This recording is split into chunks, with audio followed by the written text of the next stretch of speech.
हम परमेश्वर के वचन का अध्ययन कर रहे हैं जागृति पर। परमेश्वर चाहते हैं कि हम सब जागृति का जीवन जीते जाएं। पिछले हफ्ते हमने प्रार्थना के बारे में देखा, जो कि महत्वपूर्ण घटक है ऐसा जीवन जीने के लिए कि परमेश्वर की जागृति में जिएं। और हमने इस बात का महत्व देखा कि प्रतिदिन अनुशासित प्रार्थना का जीवन बढ़ाते जाएं। आज हम देखना चाहते हैं बहुत ही सामान्य, बहुत ही ज़्यादा कहाँ हुआ और समझने के लिए बहुत ही आसान जो जागृति के लिए घटक है, उसे कहते हैं स्तुति, परमेश्वर की स्तुति। हमें परमेश्वर की स्तुति करने वाले लोग होना है, और ये तो समझने के लिए बहुत ही आसान है और कई बार इसमें काम करना मुश्किल होता है। जब हम परमेश्वर का वचन देखते हैं तो परमेश्वर की स्तुति करना ये परमेश्वर की आज्ञा है, ये कोई सुझाव या कोई पर्याय नहीं है। परमेश्वर आज्ञा देते हैं कि हम उसकी स्तुति करें, और आज्ञाकारिता के काम के रूप में हमें परमेश्वर की स्तुति करते जाना है, हमारे अंदर जो भी है उसके साथ। बाइबल में से बहुत से ऐसे मसीही विख्यात वचन उसमें है, हे मेरे मन यहोवा को धन्य कहे, और जो कुछ मुझ में है उसके पवित्र नाम को धन्य कहें। शायद आप ये वचन नहीं जानते हैं तो दुख की बात है। बाइबल कहती है कि उसके फाटकों में प्रवेश करे किसके साथ? धन्यवाद के साथ। और उसके आंगनों में कैसे आए? बाइबल भजन संहिता में कहती है, हर एक जिसमें जीवन का श्वास है वो परमेश्वर की स्तुति और धन्यवाद करते जाए। तो परमेश्वर की स्तुति करना, ये दोहराना है, ये निरंतर होना है, ये हमेशा होने वाला काम है। उन सभी परमेश्वर के दासों का, परमेश्वर के लोगों का जो परमेश्वर के करीब आए हैं। ये केवल मसीह लोगों के बारे में ही नहीं, पूरी दुनिया में लोग स्तुति करते हैं, क्योंकि स्तुति तो भरोसा दिखाने का तरीका है। ये तो हमारे संबंधों में आनंद को प्रकट करने का तरीका है। परमेश्वर की स्तुति करना मतलब परमेश्वर के बारे में बोलना। चाहे आप परमेश्वर के बारे में खुद से कहें या दूसरों को कहें या परमेश्वर से कहें, ये सच्चाई कि आप परमेश्वर के चरित्र के बारे में कहते हैं कि परमेश्वर आपके लिए कौन है, परमेश्वर का स्वभाव गुण, परमेश्वर का व्यवहार, परमेश्वर की प्रतिज्ञाएं, ये भी महत्वपूर्ण हैं परमेश्वर की स्तुति करना समझने में। और देखिए, यहीं पर जो गीत हैं वो बहुत महत्वपूर्ण होते हैं, क्योंकि गीत तो बहुत ही महत्वपूर्ण तरीका है कि प्रकट करें। गीत तो बहुत ही महत्वपूर्ण तरीका है कि हम सर्वशक्तिमान परमेश्वर के लिए अपनी स्तुति को लेकर आएं। और इसलिए शैतान चाहता है कि आप चर्च में देरी से आएं ताकि स्तुति आराधना का भाग आप चूक जाएं। कई बार ये शैतान नहीं होता है, हम होते हैं। लेकिन सच्चाई तो ये है कि हमारा जीवन परमेश्वर की स्तुति करने वाला होना चाहिए। ये तो बहुत बहुत महत्वपूर्ण है। क्या आप जानते हैं कि अगर आप चर्च में बहुत ही शांत रहते हैं लेकिन फिर भी आप चर्च में हैं, ये तो आशीष है। पर आप चर्च में परमेश्वर की स्तुति कर रहे हैं तो ये बहुत ही सुंदर है। अगर आप होटल में जाते हैं तो ये अच्छी बात है, लेकिन वहाँ पर खाते हैं तो ये बहुत ही अच्छा है। इसी तरह से जब आप चर्च में आते हैं तो ये अच्छा है, लेकिन जब चर्च में प्रभु की स्तुति करते हैं तो ये सच में बहुत ही अच्छा है। और इसलिए देखिए, पवित्र बाइबल में, खैर पास्टर ये मेरी परंपरा नहीं है तो अपनी परंपरा बदल दीजिए। ओ पास्टर जी, वो तो मेरा व्यक्तित्व नहीं है, तो अपने व्यक्तित्व को बदल दीजिए।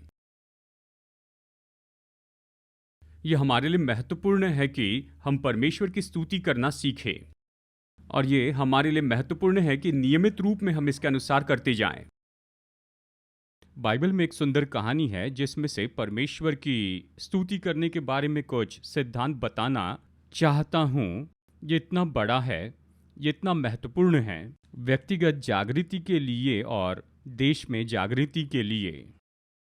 तो ये कहानी हमें मिलती है न्यायियों की किताब में। इसे पढ़ने के पहले चलिए मैं पृष्ठभूमि बताऊं।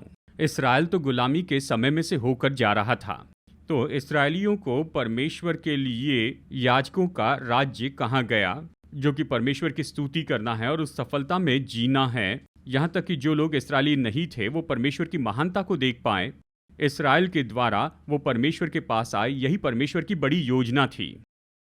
लेकिन इस्राएली लोग वो गुलाम हो गए असफलता के कारण, हार के कारण, और वो तो मिद्यानियों के गुलाम हो गए और उन लोगों के समूह द्वारा जो उनके आसपास थे। कुछ देश उनके विरुद्ध में हो गए।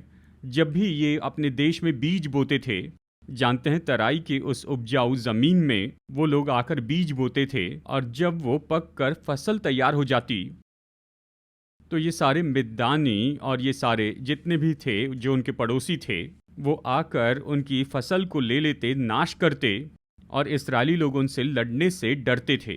वो डरते थे क्योंकि विरोधी तो बड़ी संख्या में थे। कई बार बहुसंख्यक से लड़ना बहुत मुश्किल होता है। हालांकि आप सही हैं, अगर आपके शत्रु की संख्या ज़्यादा है तो उनके विरुद्ध में जीतना बहुत ही मुश्किल है। अगर आप अपने ऑफिस में जाएं और सही काम करें, लेकिन आप अकेले हैं और कहिए 7 लोग या 10 लोग तो आपके विरुद्ध में हैं, पूरी टीम आपके विरुद्ध में है, हालांकि आप सही हैं और वो गलत हैं, तो कई बार आप हार जाते हैं। और यही तो दुख की वास्तविकता है इस बहुसंख्यक परंपरा में। तो जो बहुसंख्यक थे वो इस्राएल के विरुद्ध में थे। वो बस आकर सब कुछ ऐसे नाश कर देते थे, और इस्राएली लोग उन्होंने ऐसी कला अपना ली थी कि पहाड़ों की चोटी पर रहे, वहाँ की गुफाओं में, ताकि हमला करने वालों से वो बच सके। तो वो परमेश्वर को पुकारने लग गए। लगभग 7 साल तक इस्राएल को इस तरह दबाया गया। वो तो मुश्किल में थे, वो उभर नहीं पा रहे थे। जब भी वो किसी स्तर पर पहुंच जाते तो नीचे दबा देते, यानी वो एक स्तर पर आ जाते, फिर उन्हें नाश किया जाता था। बार बार उनके साथ ऐसे ही हो रहा था और वो बहुत परेशान हो गए और उन्होंने परमेश्वर को पुकारा। आइए एक साथ कहते हैं, उन्होंने। अगर आप परमेश्वर की स्तुति नहीं करेंगे तो अंत में आप परमेश्वर को पुकारेंगे। कई बार यही तो होता है। और इन लोगों ने परमेश्वर को पुकारा, और बाइबल कहती है परमेश्वर ने उन्हें उत्तर दिया। मेरे यीशु के बारे में ये एक बात मुझे बहुत पसंद है। हमारे परमेश्वर प्रत्युत्तर देते हैं, हमारे परमेश्वर उत्तर देते हैं। ओह हाँ, जरूर जरूर, उसके लिए जोर से ताली बजाइए। हालेलुया, आमेन। बाइबल कहती है परमेश्वर ने उन्हें उत्तर दिया। और परमेश्वर ने कैसे उत्तर दिया? परमेश्वर ने उनके पास भविष्यवक्ता भेजकर उन्हें उत्तर दिया। एक भविष्यवक्ता, परमेश्वर ने भविष्यवक्ता भेजा। भविष्यवक्ता हमेशा लाभदायी होता है। जब भी परमेश्वर आपसे बात करते हैं तो यह आपके लिए आशीष लेकर आता है।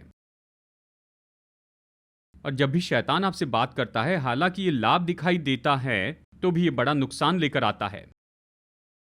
बाइबल कहती है परमेश्वर के एक भविष्यवक्ता को भेजा गया, और ये तो अजीब है। आइए पढ़ते हैं कि उसने क्या भविष्यवाणी की। न्यायों अध्याय 6 वचन 10 में परमेश्वर कहते हैं कि मैं तुम्हारा परमेश्वर यहोवा हूँ। एमोरी लोग जिनके देश में तुम रहते हो, उनके झूठे देवताओं का भय न मानना। हाँ, परंतु तुमने मेरा कहना नहीं माना। यह ऐसा है जैसे माँ अपने बच्चे से कहती है, मैंने तुम्हें बताया था ना। परमेश्वर अपनी करुणा और अपने प्रेम में कहते हैं, मैंने तुम लोगों को एक ही बात कही थी कि तुम इन शक्तियों से बिल्कुल नहीं डरना, उनके झूठे ईश्वरों से नहीं डरना। वो एमोरी क्या कर सकते हैं इसकी चिंता मत करना। अपने हृदय में ये शाश्वती रखो, मैंने तुम्हें मोल लिया है, तुम मेरे ही हो, मैं योग्य हूँ, मैं तुम्हारे साथ हूँ। ये तो असंभव नहीं है। मैं तुम्हारी देखभाल कर सकता हूँ, मैंने तुम्हें बताया है, तुम जानते हो कि मैं कौन हूँ। ओ कम ऑन चर्च, आज के दिन परमेश्वर आप में से कुछ से बात कर रहे हैं पूरी स्पष्टता के साथ में। ओ हालेलुया, आइए स्तुति करें, अपने होठों के बलिदान प्रभु के लिए करें। मैंने तुम्हें बताया है, परमेश्वर कहते हैं मैंने तुम्हें बताया है। इसकी चिंता न करो कि वो तुम्हारे साथ क्या करेंगे। डर तो यही है कि शत्रु क्या कर सकता है उसकी चिंता करना, और विश्वास ये है कि परमेश्वर आपके द्वारा क्या कर सकते हैं उसके लिए आनंदित होना। डर ये है कि चिंता करते रहते हैं कि क्या गलत हो सकता है। विश्वास तो ये भरोसा रखना है इस सच्चाई में कि परमेश्वर सारी बातों को मिलाकर भलाई उत्पन्न कर सकते हैं जो उससे प्रेम करते हैं। हालेलुया, आमेन। प्रभु की स्तुति हो। हर एक क्रिया जो कि आत्मिक है वो तो विश्वास पर बनी होनी चाहिए।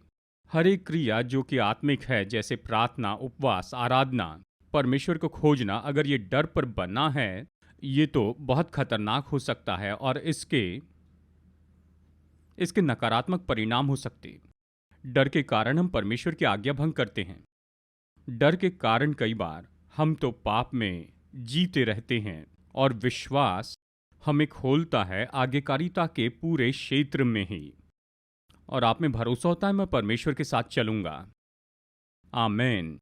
डर तो सच में हमारी कल्पना की सामर्थ है। डर तो सच में कल्पना की सामर्थ है। ये इस बारे में है कि आप कितनी अच्छी कल्पना कर सकते हैं कि शत्रु क्या कर सकता है। कई बार शत्रु तो इतनी योजना भी नहीं करता है। हम कितनी योजना बनाते हैं कि शत्रु क्या कर सकता है। क्या मैं यहां किसी की मदद कर रहा हूं? कृपया शैतान के साथ पार्टनर न बने। आपको शैतान के ड्राइंग बोर्ड में नहीं बुलाया है। आप शैतान की कमेटी के बोर्ड मेंबर नहीं हैं कि आपके दिमाग का उपयोग करें कि योजना बनाए वो क्या कर सकता है। आपको अपने मन का उपयोग करना है कि कल्पना करें परमेश्वर क्या कर सकते हैं। परमेश्वर आपकी किस में अगुवाई कर सकते हैं उसके बारे में याद कीजिए। हालेलुया। आप अपने दिमाग के सेल्स को शैतान के वर्कशॉप होने न दें। हमारे ब्रेन सेल तो वर्कशॉप हो जाए कि पवित्र आत्मा हमारे जीवन में काम करें। हालेलुया। आमेन। तो परमेश्वर आए। एक भविष्यवक्ता के द्वारा कहा, सुनो लोगों, मैंने तुमसे कहा और तुम्हें मेरी आज्ञा माननी चाहिए थी। तुम डरना बंद कर दो। अब देखिए क्या होता है जब आप डरते हैं तो आपकी स्तुति नीचे जाती है। फिर आप डर जाते हैं तो आप आराधना नहीं कर पाएंगे। शायद आप गीत गा रहे हैं पर आराधना नहीं कर रहे हैं। शायद आप बस कुछ बोल रहे हैं लेकिन वो तो स्तुति नहीं है। स्तुति वो है जब आपका हृदय विश्वास से भरा होता है और भरोसा होता है कि परमेश्वर क्या करने के योग्य हैं। हालेलुया। आमेन। तो बाइबल कहती है कि ये लोग निश्चय परमेश्वर की स्तुति नहीं कर रहे थे, यहां वहां छिप रहे थे। और उस समय गिदोन नाम का एक आदमी आता है। गिदोन बहुत ही अच्छा आराधक था, पर आप उसे गीत गाते हुए नहीं देख पाएंगे। आप नहीं पाएंगे कि वो संगीत बजा रहा था। लेकिन मैं चाहता हूं कि हम सब लोग इस बात को समझ ले, स्तुति और आराधना ये केवल संगीत नहीं है। स्तुति और आराधना तो केवल गीत नहीं है। अब गीत बहुत महत्वपूर्ण है, जैसे मैंने आपसे कहा है। आप इस पर बहुत ज्यादा जोर नहीं दे सकते हैं। ये बहुत ही महत्वपूर्ण है। कुछ भी हो, गिदोन तो कभी गीत गाते हुए नहीं दिखा, लेकिन आप उसके जीवन में परमेश्वर के लिए जगह देखते हैं। हाँ, वो भी डर गया था, वो भी चिंतित हो गया था। कई बार जानते हैं विश्वास और डर एक साथ चलते हैं। परमेश्वर क्या कर सकते हैं उसमें विश्वास, और क्या गलत हो सकता है उसका डर। कई बार एक ही व्यक्ति में ये दोनों काम कर सकते हैं। ये सब इस बारे में है कि आप किसे अपने जीवन में निर्णय लेने के लिए अनुमति देते हैं। तो गिदोन वो आकर बीज बोता था और फिर वो छिप जाता था कि निश्चित कर ले कि कोई भी उसे नहीं देखे, पर बड़ी सावधानी से छिपकर अपनी फसल की कटनी करता था। कुछ लोग छिपकर प्रार्थना करते हैं, कुछ लोग छिपकर आराधना करते हैं, कुछ लोग छिपकर उपवास करते हैं, कुछ लोग छिपकर चर्च में आते हैं। ऐसे लोग हैं जो ऑनलाइन में प्रभु की आराधना में जुड़ते हैं, वो भी छिपकर। मैं आपको बताना चाहता हूं, तैयार हो जाइए परमेश्वर के स्वर्गदूत से मुलाकात के लिए। हालेलुया। आपके पास इतना विश्वास है कि परमेश्वर क्या कर सकते हैं, लेकिन आप सावधान रहना चाहते हैं कि कहीं शारीरिक परेशानी में न फंसे। ये नहीं कि आप शैतान से डरते हैं, लेकिन आप सावधान रहना चाहते हैं कि ताकि आप किसी तरह की गड़बड़ी में या असमंजसता में न पड़ जाएं। और इसलिए गिदोन बहुत ही सावधान था और परमेश्वर का स्वर्गदूत गिदोन से मुलाकात करने के लिए राह देख रहा था। आमेन। और परमेश्वर के स्वर्गदूत ने गिदोन से कहा, हे शूरवीर सुरमा, परमेश्वर तेरे साथ है। यही तो परिचय था, परमेश्वर तेरे संग है। परमेश्वर का स्वर्गदूत गिदोन के सामने प्रकट होकर कहता है, परमेश्वर तुम्हारे साथ है। बाइबल कहती है स्वर्गदूत बैठा था, वो बैठा था। हम जानते हैं कि स्वर्गदूत उड़ रहा था, आकाश में प्रकट हुआ, लेकिन यह स्वर्गदूत बैठा था। मतलब गिदोन देरी से आया, राह देख रहा था। वो बैठकर राह देख रहा था, क्योंकि जब छिपते हैं तो समय पर नहीं आ सकते हैं। छिपते हुए समय पर नहीं आ सकते हैं। और शायद वहां पर वो चूक गया होगा और वहां वो स्वर्गदूत राह देख रहा था। शायद आप में से कुछ लोग इसे नहीं जानते हैं। आपकी आशीष आपके लिए राह देख रही है। आपकी आशीष आपका इंतजार कर रही है। इसके लिए बाइबल कहती है कि स्वर्गदूत उसका इंतजार कर रहा था, और जब स्वर्गदूत ने उसे देखा, या कहिए जब उसने स्वर्गदूत को देखा, तो परमेश्वर के स्वर्गदूत ने उससे कहा, परमेश्वर तुम्हारे साथ है, हे शूरवीर सुरमा। गिदोन ने कहा, मेरे प्रभु ऑब्जेक्शन है। और वो ये कहता, आइए इसे पढ़ते हैं, अध्याय 6 वचन 10 में, नहीं 6:13 में पढ़ते हैं। और गिदोन ने उससे यानी स्वर्गदूत से कहा, हे मेरे प्रभु, आइए एक साथ पढ़ते हैं। यदि यहोवा हमारे संग होता तो हम पर ये सब विपत्ति क्यों पड़ती? और जितने आश्चर्य कर्मों का वर्णन हमारे पुरखा ये कहकर करते थे, क्या यहोवा हमको मिस्र से छुड़ा नहीं लाया, वे कहाँ रहे? अब तो यहोवा ने हमको त्याग दिया और मिद्यानियों के हाथ में कर दिया। देखिए, ये कुछ ऐसा है जब कोई टीम क्रिकेट मैच हार जाती है, और आपने देखा होगा कुछ लड़के और लड़कियां इस तरह से कहते हैं, ये इसलिए हुआ क्योंकि मेरा हीरो वहां नहीं था। अगर मेरा हीरो वहां पर खेलता, ये व्यक्ति अगर टीम में खेलता, तो टीम जीत जाती। वो इसलिए हारे क्योंकि मेरा प्लेयर वहां पर नहीं था। हाँ, फुटबॉल मैच में भी यही बात होती है। जब आपकी पसंदीदा टीम हारती है, अच्छा ये तो इसलिए हुआ, मेरा हीरो वहां पर नहीं था, उसे मौका नहीं मिला, उसके पास बॉल पास नहीं किया गया। अगर वो बॉल उसके पैरों के पास पहुंच जाता, हाँ, अगर वो वहां पर होता ना, इसे कहते हैं स्तुति। यही बात गिदोन परमेश्वर के बारे में कहता है। यदि परमेश्वर मेरे संग होते तो सोचता हूं मैं विजयी होता। अगर परमेश्वर, वो स्वर्गदूत से कहता है, ये मत कहना कि परमेश्वर मेरे साथ हैं। अगर परमेश्वर मेरे साथ है तो जिंदगी ऐसे नहीं हो सकती। उसका हृदय परमेश्वर के लिए स्तुति से भरा था। उसने परमेश्वर की योग्यता पर संदेह नहीं किया, उसने परमेश्वर की उपस्थिति पर संदेह किया। उसने कहा, परमेश्वर, मुझे नहीं लगता कि आप हमारे साथ हैं, क्योंकि अगर आप मेरे साथ हैं तो जिंदगी ऐसी नहीं हो सकती है। उसका हृदय परमेश्वर की महानता के लिए इतनी स्तुति से भरा हुआ था। और वो स्वर्गदूत से कहता है कि मैं जानता हूं कि ये परमेश्वर कौन है। मैंने इस परमेश्वर के बारे में सुना है, उसके कामों के बारे में मैं अच्छे से जानता हूं। जब हमारे लोगों के पास कुछ भी नहीं था, परमेश्वर ने उन्हें मिस्र से निकालकर जंगल में अगुवाई की।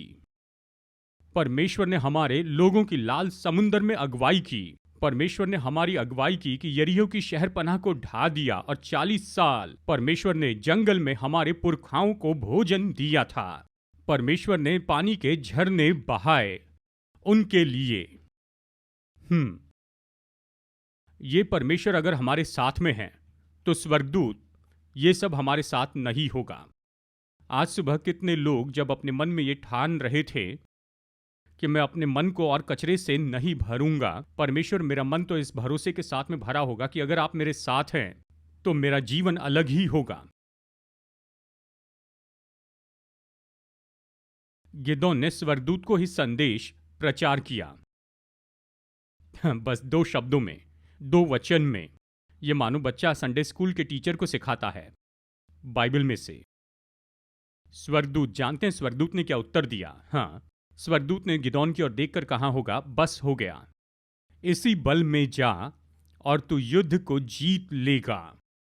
यही प्रत्युत्तर था जो स्वर्गदूत ने दिया, क्योंकि जब स्वर्गदूत ने उसके जीवन में परमेश्वर की स्तुति देखी, जब स्वर्गदूत ने देखा कि उसने परमेश्वर पर कितना भरोसा रखा, जब स्वर्गदूत ने देखा कि गिदोन का मन तो परमेश्वर की महानता से भरा हुआ है, तो स्वर्गदूत ने कहा, 10 में से 10, 100 में से 100, A+++ एक्सीलेंट, तुम तो सबसे ऊंचे ग्रेड पर हो। इससे कोई फर्क नहीं पड़ता कि कैसे हाथ की मसल्स और बाइसेप काम करते हैं। इससे कोई फर्क नहीं पड़ता क्या युद्ध की ट्रेनिंग ली है। अगर आपका हृदय परमेश्वर की स्तुति करने की आत्मा से भरा है तो अपने इसी शक्ति में जा, तो अपने इसी शक्ति में जा।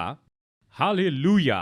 आज सुबह कलीसिया, आप जाइए सोमवार की सुबह के लिए इसी अपनी शक्ति में, उस बोर्ड मीटिंग में जाइए अपनी इसी शक्ति में, जाकर अपनी इस शक्ति में चुनौती का सामना करें। परमेश्वर आपके अंदर है। आप शायद युद्ध में से होकर जाए, आप शायद मुश्किलों में से होकर जाए, लेकिन आप तो जयवंत होकर बाहर आएंगे प्रभु यीशु के नाम में। अपने इसी शक्ति में चले जाए। हालेलुया। परमेश्वर के स्वर्गदूत ने गिदोन से कहा, तू अपनी इसी शक्ति में जा। गिदोन गड़बड़ी में आ गया। क्या ये काफी है, इतनी ही शक्ति? मैं कमजोर हूं, मैं अपने पिता के परिवार में सबसे छोटा हूं और पूरे गोत्र में मेरे पिता का परिवार सबसे छोटा है और ये गोत्र इस्राएल में सबसे छोटा है और इस्राएल आसपास में सबसे छोटा है। आपके पास इससे बेहतर और कोई बहाना नहीं हो सकता। वो तो जेनेटिक को यहां जोड़ देता है। लेकिन स्वर्गदूत ने कहा, यह तुम्हारी शक्ति नहीं है, वो तो तुम्हारी परिस्थितियां हैं, पर तुम्हारा बल है वो स्तुति जो परमेश्वर के लिए तुम्हारे हृदय में है। तू अपनी इसी शक्ति में जा। सच में जब मैं इस वचन भाग को पढ़ता हूं, ये मुझे प्रोत्साहित करता है, क्योंकि परमेश्वर नहीं चाहते हैं कि आप अपने आत्मिक युद्ध को लड़ें अपने शारीरिक बल के आधार पर। शारीरिक बल अच्छा है, आपको कसरत करनी चाहिए, लेकिन आप शैतान से अपने शारीरिक बल से नहीं लड़ सकते। आपको आत्मिक बल बढ़ाना होगा और परमेश्वर की स्तुति करना ये बहुत ही महत्वपूर्ण है। तू अपने इसी शक्ति में जा और तुम में दानियों को पूरा हरा देगा, बड़ी आसानी से। इसलिए देखिए, विश्वास और आनंद ये बहुत ही जरूरी बुनियादी बातें हैं। आइए एक साथ कहते हैं, विश्वास और आनंद। खुशी का मूड तो सच्ची स्तुति के लिए बहुत ही महत्वपूर्ण होता है। जिस पल गिदोन ने सुना कि परमेश्वर मेरे साथ है, तो उसका हृदय बहुत ही आनंदित हुआ। उसने कहा, यदि परमेश्वर मेरे साथ है तो जीवन ऐसे नहीं हो सकता। ओह, ये अलग ही स्तर है। अगर परमेश्वर मेरे साथ है तो ये विजय का एक अगला स्तर है, और मैं बस यही तो करना चाहता हूँ। परमेश्वर की स्तुति करने के लिए जरूरी है बाइबल से परमेश्वर के स्वभाव चरित्र के बारे में समझते जाएं। कृपया YouTube वीडियोस के द्वारा यीशु के बारे में समझ मत बढ़ाते जाइए, या यीशु की फिल्मों के द्वारा पवित्र बाइबल पढ़िए, वहीं पर आप असली यीशु को पाएंगे। यीशु की कुछ फिल्मों में यीशु तो इतनी रफ्तार से चल रहे थे, यीशु की कुछ फिल्मों में यीशु बहुत ही धीमे चलते हैं, यीशु की कुछ फिल्मों में उसका चेहरा लंबा है और दाढ़ी तो छोटी है, और यीशु की कुछ फिल्मों में यीशु की लंबी दाढ़ी है और लंबे बाल हैं। यीशु की कुछ फिल्मों में उसके चेले तो बहुत ही सुंदर दिखते हैं, और यीशु की कुछ फिल्मों में ये सब फिल्में हैं। आप यीशु के बारे में जो सारे विचार हैं थर्ड पार्टी से मत लीजिए। यीशु के बारे में विचार लीजिए उसकी ऑटोबायोग्राफी से, जो कि पवित्र बाइबल है। यीशु के बारे में पवित्र बाइबल में से सीखिए, वहीं पर आप उसके चरित्र को समझते हैं। मसीह परंपराओं में से इसे मत लीजिए, परंपराएं तो मनुष्य ने बनाई हैं। परमेश्वर की स्तुति करने की आपकी समझ तो पवित्र बाइबल से लीजिए। हाँ, फिर गिदोन ने स्वर्गदूत से एक चिन्ह मांगा। अब बहुत से लोग ये सवाल पूछते हैं, क्या हम परमेश्वर को जांच सकते हैं? क्या उससे चिन्ह मांग सकते हैं? क्या ये सही है या गलत है? आज मैं इसका जवाब दूंगा। परमेश्वर से चिन्ह मांगने में कुछ भी गलत नहीं है, और ये गलत हो सकता है। तो यहाँ अलग करने की बात कहाँ है? जब भी आप परमेश्वर से कोई चिन्ह मांगते हैं, क्योंकि आप परमेश्वर की प्रतिज्ञा पर संदेह करते हैं, उसकी योग्यता पर संदेह करते हैं, ये तो पाप है। जब भी आप परमेश्वर से कोई चिन्ह मांगते हैं, क्योंकि आप परमेश्वर की इच्छा जानना चाहते हैं और आप परमेश्वर की योजना पूरी करना चाहते हैं, यही आशीष है। जब भी आप परमेश्वर से कोई चिन्ह मांगते हैं, इसलिए नहीं कि संदेह करते हैं, पर खुद पर संदेह करते हैं। आप नहीं जानते प्रभु की योजना है। प्रभु, मैं निश्चित नहीं हूं, इसलिए क्या आप मुझे चिन्ह देंगे ताकि मैं जानूं ये प्रभु की योजना है? मुझे भरोसा आप ये कर सकते हैं, मुझे बस जानना है। ये चिन्ह गलत नहीं है। जब आप चिन्ह मानते हैं तो सावधान रहिए। जब कोई किसी लड़की से प्रेम करता है, वो एक चिन्ह रखते हैं ये जानते हुए कि वो क्या करेगी। प्रभु, अगर आज वो कॉलेज में देरी से आए तो मैं विश्वास करूंगा ये आपकी योजना है, क्योंकि वो हर दिन देरी से आती है। ये सारी बातें तो सही नहीं हैं। जब आप कोई चिन्ह रखते हैं तो वो सच्चा होना चाहिए और ये आत्मा की अगुवाई में होना चाहिए। ये चिन्ह रखिए, प्रभु, अगर ये आपकी योजना है तो मेरे माता पिता उसके बारे में बताने पाए। आप ये चिन्ह नहीं रखते क्योंकि वो उसके बारे में जानते ही नहीं। इसलिए क्या मैं यहां किसी की मदद कर रहा हूं? जब जब हम कोई चिन्ह रखते हैं, ऐसे चिन्ह रखिए जो आत्मा की अगुवाई में है, परमेश्वर ने बनाया। ऐसे चिन्ह मत रखिए जो शरीर के द्वारा बने हैं। अभिलाषा और लालच के कारण बने हैं, क्योंकि वो तो सही नहीं होगा, क्योंकि फिर से परमेश्वर की उपस्थिति में खुद को धोखा देना है। तो चिन्ह गलत नहीं है, परमेश्वर से चिन्ह मांगना गलत नहीं है, पर यह इसलिए हो क्योंकि आप प्रभु पर विश्वास करते हैं और उसकी योजना को पूरा करना चाहते हैं। ये नहीं कि आप प्रभु पर संदेह करते हैं ताकि आप चाहते हैं कि परमेश्वर निश्चित हो कि उसने क्या प्रतिज्ञा की है। यही तो समस्या बन जाता है। शैतान चाहता था कि यीशु बस यही तो करे। शैतान यीशु की परीक्षा कर रहा था, क्या तुम सच में विश्वास करते हो कि तुम कौन हो? यीशु ने कहा, अपने प्रभु परमेश्वर की परीक्षा न करना। तो गिदोन ने परमेश्वर से एक चिन्ह मांगा और परमेश्वर ने उसे दिया 2 चिन्ह, 3 चिन्ह। प्रभु ने कहा, कितने चिन्ह चाहिए मैं दे दूंगा, मैं तुझे चिन्ह दूंगा। हमारे परमेश्वर इतने दयालु प्रभु हैं। आमीन। उसी समय स्वर्गदूत ने कहा, ठीक है, मैं तुम्हें चिन्ह दूंगा, और उसे चिन्ह दिए एक के बाद एक। शायद वही स्वर्गदूत आकर यूहन्ना से मुलाकात करता है, जो कि याजक था उस भवन में, और उसने कहा, माफ कीजिए, यूहन्ना नहीं, यूहन्ना के पिता जकरिया। और याजक जकरिया से कहा कि तुझे एक पुत्र होगा, और सीधा जकरिया ने कहा कि मुझे इस पर विश्वास नहीं। उसने कहा, ठीक है, तुम्हें चिन्ह देता हूं, तुम चुप हो जाओगे और बालक के जन्म तक नहीं बोलोगे। लगता है शिवाजी नगर के सड़क का बच्चा है। कई बार स्वर्गदूत भी क्रोधित हो जाते हैं। परमेश्वर विश्वास के कुछ स्तर की अपेक्षा करते, कम से कम कलीसिया के पुलपिट से। चिन्ह चाहिए तो चिन्ह ले लो, तुम अपनी पत्नी से बात नहीं कर पाओगे उस समय तक जब तक कि बालक जन्म न ले ले।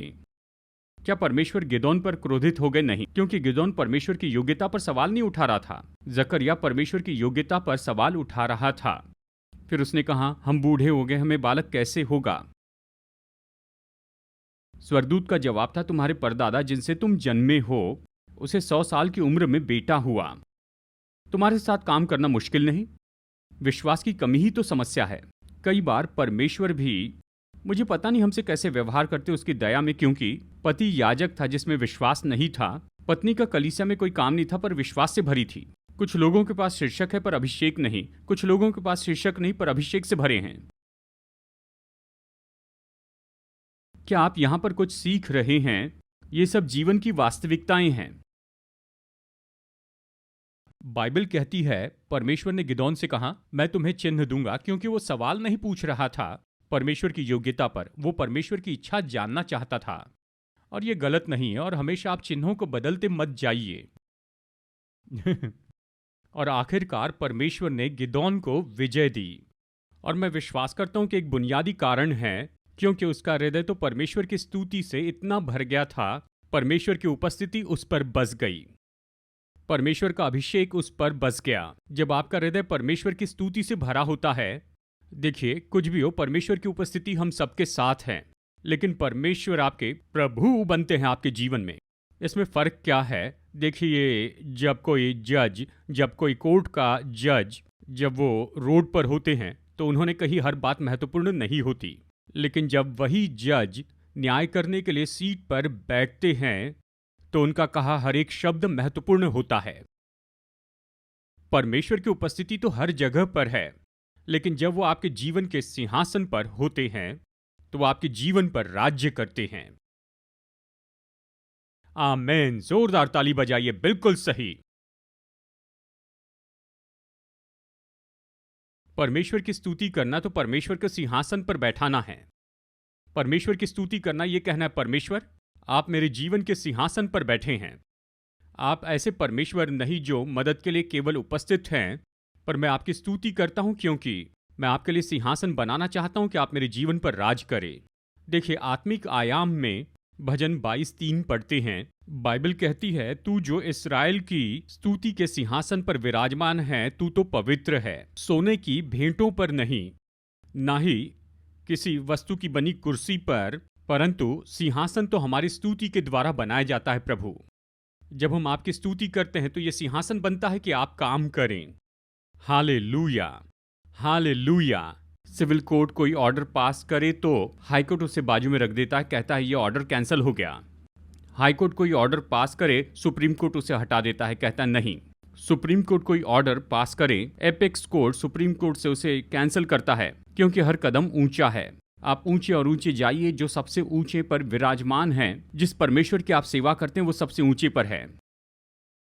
हालेलुया। और उस सिंहासन के ऊपर और दूसरा कोई सिंहासन नहीं, और उस नाम से ऊंचा और दूसरा कोई नाम नहीं, और उस अधिकार से ऊंचा और कोई अधिकार नहीं है। ओ मेरे प्रभु, और आइए इस समय कोई न कोई अपने हृदय में परमेश्वर की स्तुति रखे। आज सुबह शैतान की आंखों में देखकर कहें, हे शैतान, मेरे जीवन में तुझसे भी ऊंचा कोई है। वो तो ऐसे परमेश्वर है जो हमारी स्तुति के ऊपर विराजमान है। मेरी परेशानियां उसके पैरों के नीचे है, मेरे शत्रु उसके पैरों के नीचे हैं, मेरी समस्याएं उसके पैरों के नीचे हैं। हालेलुया। मेरी आशीष उसके चरणों के नीचे है, मेरी चुनौतियां उसके पैरों के नीचे हैं, और वो तो स्तुति के ऊपर विराजमान है। ओ, निश्चय ही पेंटिकॉस्टल कलीसिया को पवित्र आत्मा की उस आग को लेना ही होगा और कहना है, हाँ यीशु, मेरी कल्पना में भी मैं आपके ऊपर और किसी को नहीं रखूंगा परमेश्वर। मेरी कल्पना में, मेरी सोच में आप तो सबसे ऊंचे पर हैं, क्योंकि वही तो वास्तविकता है। हालेलुया। वो विराजमान हैं। आपके और मेरे जीवन में कौन विराजमान है? केवल यीशु ही निरंतर उस सिंहासन पर विराजमान रहे। केवल एक ही तरीका है कि वो वहां पर हो, कि हमारी स्तुति उसके लिए हो। हालेलुया। अपनी चुनौतियों की तारीफ मत कीजिए। ओ मेरे प्रभु, मेरी चुनौती बड़ी है। चुनौतियों को सिंहासन पर मत रखिए। समस्या को देखकर कहिए, हे समस्या, मेरे यीशु इतने बड़े हैं। हालेलुया। और मैं सच में महसूस करता हूं, नए नियम में बहुत से लोग कहते हैं पुराने नियम में परमेश्वर ने शारीरिक रूप में काम किया, लेकिन नए नियम में ऐसे काम नहीं करते हैं। मैं आपको दिखाता हूं। परमेश्वर कल, आज और युगानुयुग एक से हैं। उसका तरीका शायद बदल जाए, लेकिन वो तो एक से ही हैं। दो लोग सेवकाई कर रहे थे और दुष्ट आत्माएं निकाली गई, तो स्थानिक लोग क्रोधित हो गए। वो उन्हें लेकर गए रोमी मैजिस्ट्रेट के पास, और फिर डीएम और डीसी, डिस्ट्रिक्ट मैजिस्ट्रेट और डिस्ट्रिक्ट कलेक्टर, आज की भाषा में, उन्हें दंड दिया, उन्हें बेतें मारी और उन्हें जेल में डाल दिया। वो मकिदुनिया के रोमी जेल में थे, और ये दो व्यक्ति जिनके नाम थे पौलुस और सिलास। रात के समय शरीर में दर्द हो रहा था, क्योंकि उन्हें बेतें मारी गई थी। इसलिए पीटा गया था क्योंकि यीशु का प्रचार कर रहे थे, सेवकाई कर रहे थे। दोनों को नींद नहीं आ रही थी। आधी रात को निर्णय लिया, नींद नहीं आ रही है तो आओ प्रार्थना करते हैं और स्तुति गाते हैं। यहां देखिए, उनके हृदय में दर्द ने सिंहासन के कमरे को नहीं लिया, समस्याओं ने सिंहासन के कमरे को नहीं लिया। उनके हृदय में परमेश्वर अभी सिंहासन पर थे। वो अभी भी सबसे महत्वपूर्ण थे। अपनी परिस्थितियों को उस दिन पर राज्य करने मत दीजिए। मसीह उस दिन पर राज्य करे। हालेलुया। हम सब चिंताओं में से जाते हैं। पिछले हफ्ते मैं अपनी चिंता से गया। ये सब होता है, उतार चढ़ाव से हम जाते हैं, लेकिन हमें कोशिश करनी है, रीएडजस्ट करना है कि फिर से स्तुति परमेश्वर को ही दे। और बाइबल कहती है, हाँ, पौलुस और सिलास उस रात को स्तुति गाने लग गए। जेल में कोई संगीत नहीं था, कोई ईयरपॉड नहीं था, वहां नहीं था हिल सॉन्ग्स या बेतेल एजी वर्शिप। आत्मिक वातावरण की सहायता के लिए वहां पर कुछ भी नहीं था। और ये दोनों भजन गाने लग गए। मुझे ये वचन पसंद है। वो भजन गाने लग गए और वो परमेश्वर की स्तुति करने लगे। वो तो भजन गा रहे थे। देखिए, कई बार जब आप गीत गाकर परमेश्वर की आराधना करते हैं, ये इसलिए नहीं क्योंकि आप जानते हैं कि परिणाम क्या होगा, पर आप ये जानते कि कौन नियंत्रण कर रहा है, बस यही। बहुत से लोग, ठीक है आप ताली बजाइए, मैं बाद में बोलूंगा।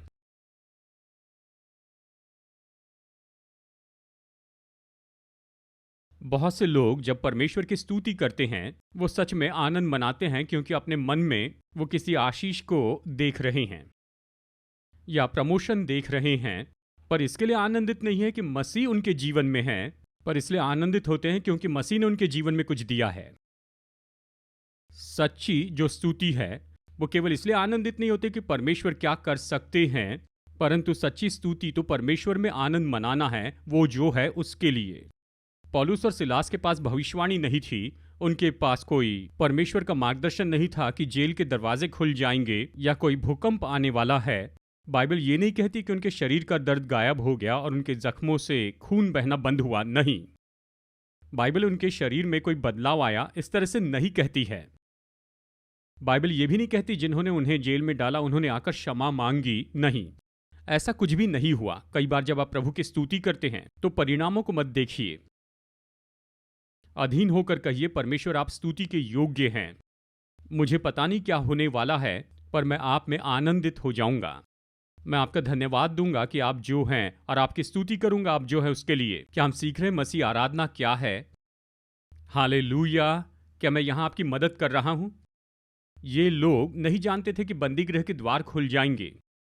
गिदोन नहीं जानता था कि परमेश्वर इसका उपयोग करेंगे कि पूरे इस्राएल में जागृति लाए। उसने अपने हृदय में परमेश्वर की स्तुति की, क्योंकि परमेश्वर उसकी स्तुति के योग्य हैं। हालेलुया! हालेलुया! ये दोनों वहां रात के समय परमेश्वर की स्तुति कर रहे थे। अंधेरे में वो बस प्रभु की स्तुति करते रहे। सब लोग मेरे साथ में कहिए, ये तो स्तुति का बलिदान है। ये तो परमेश्वर की स्तुति का एक और स्तर है। इब्रानियों 13:15 पढ़ते हैं, इसलिए हम उसके द्वारा यानी यीशु के द्वारा स्तुति रूपी बलिदान अर्थात उन होठों का फल जो उसके नाम का अंगीकार करते हैं परमेश्वर को सर्वदा चढ़ाया करे। देखिए, कई बार आपकी स्तुति तो बलिदान होती है, ये दर्द में से आती है, ये पीड़ा में से आती है, ये दुखद घटना के कारण आती है, शर्मसार होने में से आती है, ये अकेलेपन से आती है। कुछ भी हो, अकेलापन आपके मुंह से निकलने न पाए, पीड़ा और दुखद घटना आपके मुंह से निकलने न पाए, और बस आपके मुंह से स्तुति ही निकलने पाए। आमीन। इन सारी मुश्किलों के द्वारा, इन सारी टूटेपन के द्वारा स्तुति के बलिदान निकलते चले जाए। हालेलुया! कई बार हम रविवार के दिन आते हैं और परमेश्वर को स्तुति का म्यूजिक देते हैं, और कई बार हम बहुत ही बुरे हफ्ते और मुश्किल हफ्ते में से जाते हैं। ऐसे समय में हम परमेश्वर के लिए स्तुति के बलिदान लाते हैं, लेकिन वहां पर भी परमेश्वर के लिए स्तुति ही हो। हालेलुया! इन लोगों ने परमेश्वर को स्तुति के बलिदान दिए। ये नहीं जानते थे कि परमेश्वर क्या करेंगे। क्या ये काफी है कि परमेश्वर की स्तुति की कल्पना करें? नहीं, प्रभु की स्तुति बोलते जाएं। परमेश्वर की स्तुति की कल्पना करना काफी नहीं कि ओ मेरे परमेश्वर महान हैं। नहीं नहीं, परमेश्वर की स्तुति बोलते जाएं, परमेश्वर के बारे में स्तुति कहते जाएं। कई बार अपने आप में देखिए, बाइबल इफिसियों की पत्री में कहती है, अध्याय 6, अध्याय 5 और 6 में, अधिकतर अध्याय 6 में, अपने आप के लिए गाएं, अपने हृदय में कीर्तन करते जाए। कई बार आप दूसरों के हृदय में कीर्तन नहीं करते, उन्होंने ठाना कि खुश नहीं होंगे, इसलिए अपने ही हृदय में कीर्तन करते रहें। हर मुश्किल के लिए भजन करना सबसे अच्छा उपाय है। मैंने ये दिखाने के लिए कहा कि हाँ मुझे इंग्लिश आती है, यानी तो परमेश्वर चाहते हैं कि हम ऐसे लोग हो जाएं जो केवल कल्पना ही नहीं करते हैं परमेश्वर की स्तुति की, पर परमेश्वर की स्तुति बोलते हैं, स्तुति का अंगीकार करें। अब देखिए क्या फर्क है स्तुति के अंगीकार में और उसे दोहराने में। बड़ा फर्क है। केवल ऐसे मत कहिए, बस केवल ऐसे बोलते जाना, यानी दोहराना 200 बार 300 बार, और फिर आप गिनते रहते हैं। देखिए, ये सब तो शायद आवाज की कसरत के लिए अच्छे हैं, लेकिन इसका आत्मिक मूल्य कम है। यीशु के साथ इसका कोई मूल्य नहीं। शायद कोई धार्मिक मूल्य होगा, पर आत्मिक मूल्य नहीं है।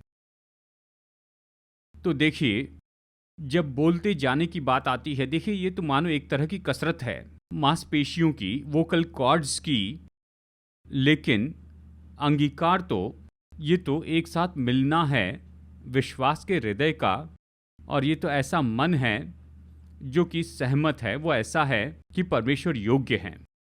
इसके बारे में अच्छा महसूस करके इसके बारे में बोलना है। और यही परमेश्वर की स्तुति के बारे में, जब आप उसकी स्तुति करते हैं, आपको उसकी स्तुति महसूस करना है। प्रभु की स्तुति के लिए समय निकालिए, क्योंकि कई बार हृदय कहीं और होता है, मन कहीं और होता है, केवल होठों से स्तुति करते हैं, और इसलिए आप इसे एक साथ लाइए। कई बार तो पुराने कपड़े पहनना तो बहुत आसान होता है अपने मन को और अपने हृदय को एक साथ लाना कि प्रभु की स्तुति करें। और क्या होता है, मैंने संदेश को धीरे धीरे प्रचार करने का निर्णय लिया, पहले गैर में ही, क्योंकि ये संदेश तो मुझे चीखने और चिल्लाने लगाएगा और नाचने लगाएगा। तो मैंने निर्णय लिया कि मैं धीमे जाऊंगा। खास करके आज पहली सभा जो ऑनलाइन सभा है, तो मुझे बहुत धीमे बोलना होगा। मैं ये सोच रहा हूं कि आप किसके लिए इंतजार कर रहे हैं, क्योंकि बहुत से मौके होते हैं कि परमेश्वर के सामने हम नाचते जाएं। आप किसका इंतजार कर रहे हैं? स्वर्ग का कैमरा आप पर है।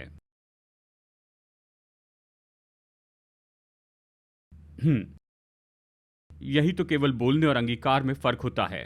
परमेश्वर के लोग परमेश्वर की स्तुति ऐसे बोलते न जाएं। Praise the Lord, praise the Lord, praise the Lord, praise the Lord, praise the Lord. बेटा टमाटर डाला करी में, स्तुति हो, स्तुति हो, स्तुति हो। सुनो जी, आपने चाय पी ली है?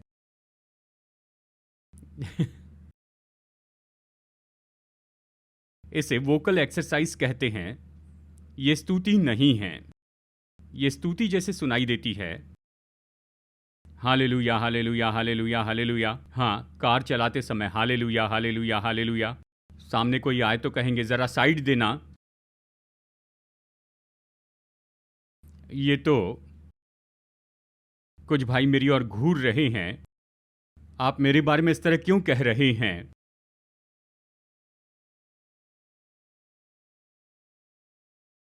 तो देखिए, परमेश्वर की स्तुति ऐसी है जहां पर केवल उसकी स्तुति करनी इसलिए इसे नहीं करते, पर आप महसूस करते हैं इसलिए उसकी स्तुति करते हैं।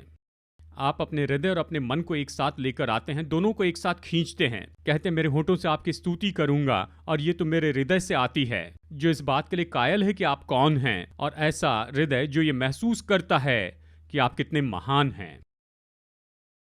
आमीन। अब देखिए, इस तरह की बातें जब वो प्रभु की स्तुति कर रहे थे तो क्या हुआ, उनके बंधन तोड़ दिए गए और फाटक खुल गए। हालेलुया। और उस रात उन्होंने पूरे परिवार को बपतिस्मा दिया और परमेश्वर ने महान काम किया। गिदोन के साथ भी ऐसे ही हुआ, क्योंकि उसका हृदय परमेश्वर की स्तुति से भरा था। क्या हुआ, उसके द्वारा परमेश्वर ने मिद्यानियों को हराया, तस्वीरें तोड़ी गई, आग लगाई गई और प्रभु के लिए तलवार उठाई गई। 300 लोगों का दल जो चपड़ चपड़ करके पानी पिया करते थे, उन्हें परवाह नहीं थी वो कैसे दिखते हैं। देखिए, इस हद तक। और वो युद्ध के लिए गए और परमेश्वर ने उन्हें विजय दी। इसलिए नहीं कि वो बहुत बलवान थे या बहुत अच्छे थे, लेकिन बस इसलिए क्योंकि उन्होंने परमेश्वर को सिंहासन का कमरा दिया और परमेश्वर उनके प्रभु और स्वामी हो सके थे। हालेलुया। अपने जीवन में परमेश्वर को सिंहासन का कमरा दे, और इसे करने का एक तरीका है कि परमेश्वर की स्तुति करते जाएं, और ये तो भीतर से आना चाहिए। लेकिन पास्टर, इसके लिए समय लगता है। कोई बात नहीं, कम से कम वोकल कॉर्ड को शुरू कीजिए और आगे जाकर अपना हृदय और अपना मन इसमें जोड़ दीजिए। कम से कम ये कीजिए, इसमें कोई समस्या नहीं। अगर आप सच में कुछ विश्वासियों को देखें, जब वो आराधना करते हैं तो यीशु के लहू के बारे में कहते हैं, परमेश्वर की महानता के बारे में कहते हैं, क्योंकि ये परमेश्वर की आराधना का तरीका है, उसकी स्तुति करने का तरीका है। जानते हैं, प्रभु को धन्यवाद देने का तरीका है। बाइबल सच में प्रकाशित वाक्य में कहती है कि वे उस पर जयवंत हुए अपनी गवाही के वचन के द्वारा और मेमने के लहू के द्वारा। हालेलुया। अपनी गवाही के वचन के द्वारा। आइए इसे एक साथ कहे, गवाही के वचन। वचन यानी बोले गए। उनके गवाही के वचन के द्वारा, उनकी व्यक्तिगत गवाही के द्वारा नहीं, पर इस बात की गवाही कि उनके जीवन में परमेश्वर कौन है, मसीह उनके जीवन में कौन है और वो किस पर जयवंत हुए। वो सबसे बड़े एंटीक्राइस्ट पर जो प्रकाशित वाक्य में आता है। प्रकाशित वाक्य तो भरा है 666 पशु, एंटीक्राइस्ट, अजगर, यानी आकाश में और पृथ्वी पर झूठे भविष्यवक्ता, हर्मगदोन का युद्ध। सुनिए, उन सब पर ये लोग जयवंत हुए। कैसे? अपनी गवाही के वचन के द्वारा कि परमेश्वर कौन है, और मेमने के लहू के द्वारा। वे यीशु के लहू के बारे में बोलते रहे। हालेलुया। और इसलिए कि उन्होंने यीशु के लहू की सामर्थ पर विश्वास किया। आइए हम ऐसी कलीसिया बने जो स्तुति करने वाली कलीसिया है। आइए अंगीकार करें कि हमारे परमेश्वर कौन हैं। अपनी परिस्थितियों को देखें और आप आईना लेकर खड़े न रहें कि परिस्थिति को परिस्थिति के बारे में बताए। अपनी परिस्थिति को देखें और अपनी परिस्थिति को बताए कि परमेश्वर कौन है, उसकी प्रतिज्ञाएं क्या हैं, उसकी योजनाएं क्या हैं। हालेलुया। लेकिन वो परेशानी अभी भी है पास्टर। हाँ, कई बार ऐसी परेशानी बेशर्म होती हैं, फिर डिलीट कीजिए, फिर डिलीट कीजिए, फिर किसी समय आपको छोड़ के चली जाएगी, फिर डिलीट कीजिए। मुश्किल एक उदाहरण के रूप में कह रहा हूं। ये कुछ भी हो सकता, कई बार कोई आदत हो सकती है, शायद कई बार ये कोई संबंध हो सकता है, और कई बार ये केवल आप ही हो सकते हैं। उसके सामने मसीह के बारे में बोले, उसके बारे में यीशु के बारे में बोले। परमेश्वर की स्तुति करना इतना महत्वपूर्ण है। आमीन। ये बहुत ही महत्वपूर्ण है। आइए आंखें बंद करके कहें, पिता, मैं आदत बनाना चाहता हूं, आपकी स्तुति का हृदय रखना चाहता हूं, और मैं आपका धन्यवाद देता हूं क्योंकि आप मेरे स्वर्गीय पिता हैं। केवल चर्च में ताली बजाना और चिल्लाना नहीं, लेकिन प्रतिदिन के जीवन में मैं याद रखना चाहता हूं कि आपकी स्तुति करने के लिए सच में समय निकालूं। कई बार आपकी स्तुति करते समय मुझे रोने जैसा लगता है, मैं भावुक हो जाता हूं। कई बार जब आपकी स्तुति करता हूं, मैं आनंदित हो जाता हूं और मैं आपको धन्यवाद देना चाहता हूं। मैं हंसता हूं, बड़बड़ाता हूं। मदद कीजिए प्रभु, जब मैं आपकी स्तुति करता हूं तो अर्थपूर्ण हो। हालेलुया। मदद कीजिए कि मैं आपके बारे में बोलूं अपने आप से और लोगों से जो इसे समझेंगे और जो सुनने के लिए तैयार हैं। हाँ प्रभु यीशु मसीह, ऐसा नहीं कि हमें कोई परेशानी न होगी, पर मैं अपने जीवन में परेशानियों की तारीफ नहीं करूंगा। ऐसा नहीं कि हम कोई नकारात्मक अनुभव नहीं पाएंगे। हाँ, कई बार इसके बारे में बोलना पड़ता है, लेकिन जहां तक स्तुति की बात आती है, ये तो केवल आप ही के लिए होगी यीशु। धन्यवाद पवित्र आत्मा। सभी लोग प्रभु से आप कुछ समय तक बात कीजिए। कहिए, पिता, मैं आपकी स्तुति को अपने कल्पनाओं में ही नहीं रखूंगा, मैं इसे अपने होठों के द्वारा आने दूंगा। हालेलुया। और कई बार ये तो स्तुति का बलिदान करना पड़ता है। तो ऐसे ही हो, मुझे पता नहीं परिणाम क्या होंगे, अच्छे या बुरे। पुराने नियम में जैसे उन 3 जवानों का आग के भट्टे में डाल दिया गया था। शद्रक, मेशक और अबेदनगो नहीं जानते थे कि क्या होने वाला है, पर उनके हृदय में परमेश्वर के लिए स्तुति थी और उन्होंने कहा, हम किसी और की स्तुति नहीं करेंगे। Hallelujah, hallelujah, hallelujah. जहां भी आप बैठे हैं, अपनी कल्पनाओं को उसकी प्रतिज्ञाओं से भर दें, उसकी महानता से अपनी कल्पनाओं को भर दें। परमेश्वर से समर्पण करके कह, पिता, हर दिन मैं आपकी स्तुति के लिए समय निकालूंगा। कई बार तो जोर से बोलते हुए, तो कई बार धीमे बोलते हुए।